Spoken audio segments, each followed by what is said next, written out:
السلام علیکم ورحمۃ اللہ وبرکاتہ. تاسو زموږ یوټیوب چینل سبسکرایب کړئ او دلته تاسو د یوټیوب زموږ د یوټیوب ټولې ویډیوګانې کتلی شئ.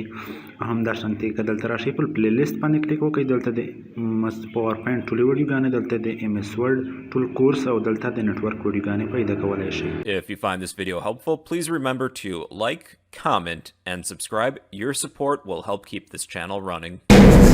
بسم الله الرحمن الرحیم. هرسی اډابلیشن انسټالیشن د سره کوم انسټالیږي.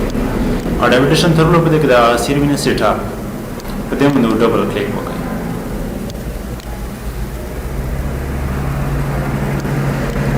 بس په دې انتظار شئ.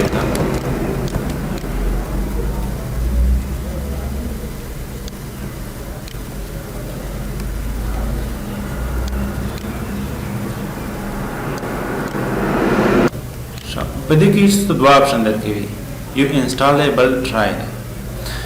انسټال په وخت کې تاسو په دې باندې کلیک کوئ چې کله تاسو سیریال نمبر لرئ.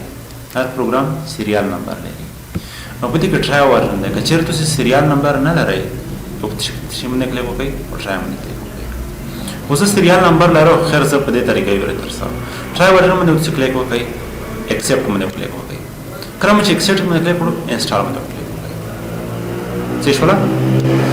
خو زه که چېرې دا ټرای ورژن چې وي دا صرف 10 ورځې دپاره وي.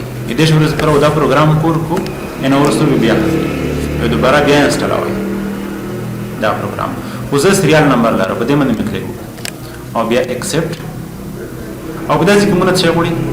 سیریال نمبر غواړي. سیریال نمبر زه لرم او وروسته په دې کې د سیریال نمبر باندې کله کلیک وکړو، د سیریال نمبر زه څه د اول سیریال نمبر ورته داخلوم.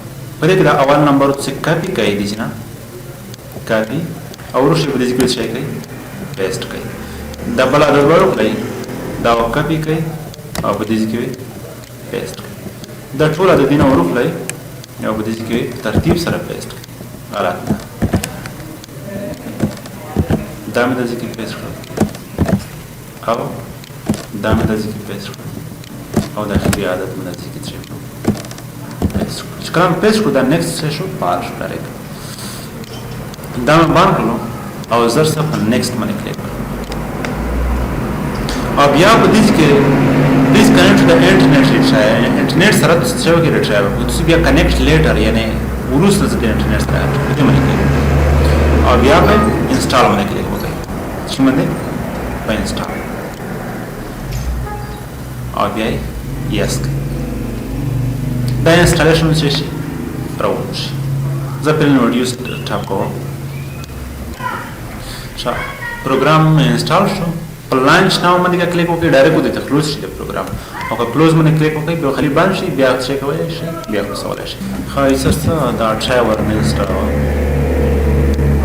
موږ سره د دې اډابلیشن شته دی. دې باندې ډبل کلیک وکړو.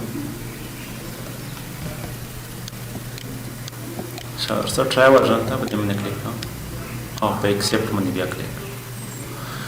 بیا سمپل چک کوو انسټالوه. دا وی یس کې انسټالیشن مې روان شي. وروسته د پروګرام انسټال شو، لانچ ناو باندې کلیک